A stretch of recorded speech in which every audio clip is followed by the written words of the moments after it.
Cheshire escaped the floods, but the storm clouds finally broke over one of its more prominent politicians.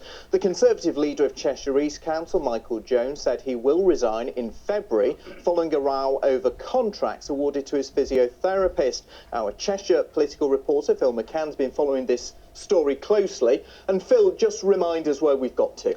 Well, Nigel Jones is an extremely high-profile council leader. Here he is earlier this year in China with the Chancellor, who is a Cheshire MP himself. He runs the third biggest council in the northwest, Nigel Jones does, and he's been very visible in the media. He's been a regular fixture on this sofa, but the problems for him all began earlier on this year when it was revealed that between June 2014 and May this year, 3 contracts had been awarded to a company run by his personal physiotherapist. Now, the issue with those contracts is that other firms weren't able to bid for them. The normal rules were waived. Now, a few weeks after those revelations, Nigel Jones addressed a council meeting, and he insisted in that meeting that he'd done absolutely nothing wrong.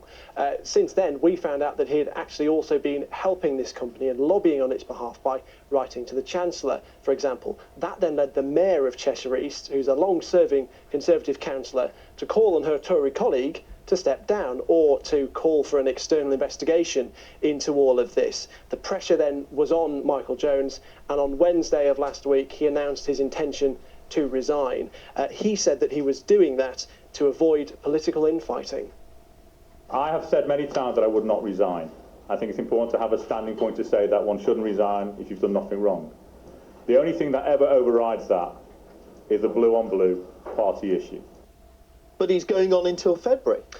Technically, yes, that's right. At that point, a new leader will be selected. We should re-emphasise that Nigel Jones insists he has done absolutely nothing wrong. We heard him saying it there, and he said it many times previously too. Kat, what do you think councils should do when they get into this kind of problem?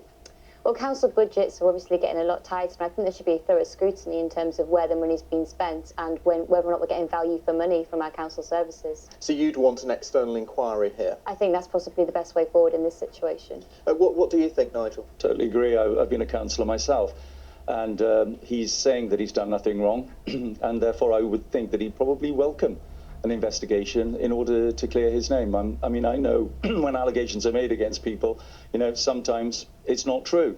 But the only way that this can be properly settled is with an external investigation. And so you're presumably concerned that he said he doesn't want one?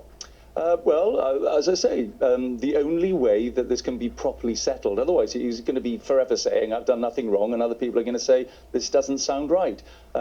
It looks as if the local authority did circumvent some of its own procedures, and there has to be an explanation for that, and an external inquiry can at least come to a result as to why those procedures weren't followed. And indeed, Phil, the pressure is still on.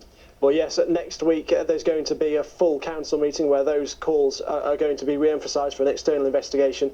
The chief executive of the council says there's no need for one, but the internal auditors at the council will be looking at this and establishing the facts. Thank you, Phil.